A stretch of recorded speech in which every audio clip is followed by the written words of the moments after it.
বিসমিল্লাহির রহমানির রহিম। আজকে আবার নতুন একটি রেসিপি নিয়ে চলে আসলাম। দীর্ঘ 11 দিন পর আজকে নেট যখন পেলাম, ফেসবুক কিন্তু চালু হয়নি, ইউটিউবটা মোটামুটি চালু হয়েছে। তো আর দেরি না করে আপনাদের জন্য ভীষণ মজার নতুন একটি রেসিপি শেয়ার করছি। আশা রাখছি সম্পূর্ণ ভিডিও দেখলে আমার ভিউয়ারদের অনেক বেশি ভালো লাগবে। তো যারা আমার চ্যানেলটা এখনও সাবস্ক্রাইব করেন নাই, প্লিজ করে পাশেই থাকবেন। চলুন শুরু করছি আজকের রেসিপি। তো প্রথমে একটি বাটিতে আমি মেজারমেন্ট কাপ দিয়ে মেপে নিয়ে নিচ্ছি 2.5 কাপ আটা। তো আপনারা চাইলে ময়দা দিয়েও করতে পারেন, সবসময় কিন্তু ময়দাটা কাছে থাকে না, এই কারণে আমি আটা দিয়ে করে দেখাচ্ছি। দিয়ে দিলাম স্বাদ মতো কিছুটা লবণ আর দিয়ে দিচ্ছি 3 টেবিল চামচ চিনি। আর এখানে দেখতে পাচ্ছেন আমি নিয়েছি ইস্ট। তো ইস্ট 1 চামচ দিয়ে দিব। অবশ্যই কিন্তু ইস্ট দেওয়ার চেষ্টা করবেন, না হলে কিন্তু পাউরুটিটা হবে না।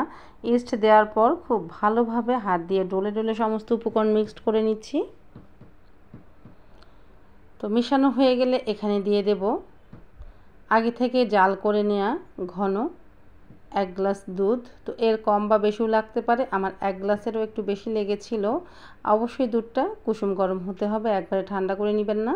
তো দুধ দেওয়ার পর খুব সুন্দরভাবে এরকম একটি খামির তৈরি করে নিলাম। আর অনেক বেশি আঠালো হয়েছে, এটাই পারফেক্ট, দেখে বুঝতে পারছেন। আর ভয়ের কিন্তু কোনো কারণ নেই। এখন আমি এখানে প্রায় 2 থেকে 3 টেবিল চামচ সাদা তেল দিয়ে দিচ্ছি। আপনারা কেউ চাইলে বাটার কিংবা ঘিউ দিতে পারেন। তো তেলটা দেওয়ার পর খুব ভালোভাবে আমি আরও 3 থেকে 4 মিনিট মথে নিব। আর আমার মথাটা দেখে বুঝতে পারছেন কিভাবে মথে নিচ্ছি। তো এই পর্যায়ে কিন্তু আমার হাত একদম ফ্রেশ হয়ে গেছে আর খুব সফট হয়েছে মথাটা যত বেশি ভালো হবে পাউরুটি ঠিক তত বেশি সফট হবে। তো এখন উপর থেকে একটু তেল ব্রাশ করে দিয়ে আমি ঘন্টাখানেকের জন্য রেস্টে রেখে দিলাম। অবশ্যই তেলটা দেওয়ার চেষ্টা করবেন, তাহলে স্কিনটা খুব সুন্দর সফট থাকে। 1 ঘন্টা পর দেখুন কত বেশি পারফেক্ট হয়েছে আমার এই পাউরুটির খামিরটা, একেবারেই ফুলে 3 ডাবল হয়ে গেছে মাশাআল্লাহ।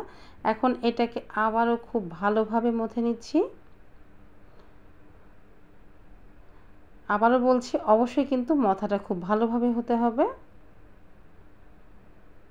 আপনারা কেউ চাইলে এখানে বোট কিংবা পিঁড়ি নিতে পারেন, পিঁড়া বেলুনের যে পিঁড়িটা আছে। তো আমার কোনো কিছু লাগেনি, আমি বাটির মধ্যেই খুব সুন্দরভাবে হাত দিয়ে 3 থেকে 4 মিনিট এভাবে মথে নেওয়ার পর পাউরুটির একটা শেপ দিয়ে নিচ্ছি। দেখেই বুঝতে পারছেন কতটা সহজ। আর সবাই জানেন পলি কুকিং হোম মানে সহজ রেসিপি। তো আমি এখানে একটি কেকের লম্বার যে মোল্ডগুলো আছে ওইটা নিয়ে নিলাম। তার মধ্যে আগে থেকে দুটো লেখালেখির কাগজ দিয়ে কিছুটা তেল ব্রাশ করে দিয়েছি। আর এই তো পাউরুটিটা যেটা হাত দিয়ে খুব সুন্দর একটি শেপ দিয়ে নিলাম, দিয়ে দিচ্ছি মোল্ডের মধ্যে। দেওয়ার পর এখন আবার উপর থেকে একটু তেল ব্রাশ করে নেব। অবশ্যই কিন্তু তেলটা ব্রাশ করতে ভুলবেন না, তাহলে রুটির স্কিনটা খুব বেশি সফট থাকে। তো এই তো ব্রাশ হয়ে গেলে এখন আমি এটাকে আবারও 1 ঘন্টার জন্য রেস্টে রেখে দিচ্ছি। অবশ্যই গরম জায়গায় রেখে দিতে হবে। ফিরে আসছি ঘন্টাখানেক পর। তো এই তো মাশাআল্লাহ, দেখে বুঝতে পারছেন ফুলে একদম ডাবল হয়ে গেছে। এখন এইটাকে আমি উপর থেকে ডিমের একটি কুসুম ফেটিয়ে নিয়েছি, ঠিক কুসুমটা উপর থেকে দিয়ে নিচ্ছি। আপনারা কেউ চাইলে কুসুমের পরিবর্তে এখানে সাদা দুধটাও দিতে পারেন। তো আমি দিলাম, কালারটা সুন্দর আসবে এ কারণেই। তো খুব সুন্দরভাবে পুরো কুসুমটাই ব্রাশ করে নিলাম। এখন চলে আসছি চুলোয়। তো চুলোয় আমি 5 মিনিট ফ্রি হিট করে নিয়েছি পাতিল। আর পাতিলের নিচে কিন্তু একটি তাওয়া দিয়েছি, অবশ্যই পাতিলের নিচে একটি এরকম তাওয়া দেওয়ারই চেষ্টা করবেন। এখন আমি পাউরুটির মোল্ড বসাই দিচ্ছি। দেওয়ার পর এটাকে একটা ঢাকনা দিয়ে ঢেকে দেব পুরো আধা ঘন্টার জন্য। এ পর্যায়ে কিন্তু চুলোর জালটা মিডিয়াম টু লো রেখেছিলাম। তো এই তো অবস্থা, দেখুন আমার কিন্তু পাউরুটি পুরোপুরি রেডি। তো খুব সুন্দর একটি কালার চলে আসছে আর কতটা সফট হয়েছে হয়তো বা দেখেই বুঝতে পারছেন, একেবারে পারফেক্ট একটি রুটি হয়েছে। তো চলুন এখন হচ্ছে আসল কাজটি করার পালা। তো এই তো গ্যাসের চুলোটা জ্বালিয়ে নিলাম। এখন এর মধ্যে পাউরুটিটা 1 মিনিট, বেশি না 1 মিনিট আমি পুড়িয়ে নিব।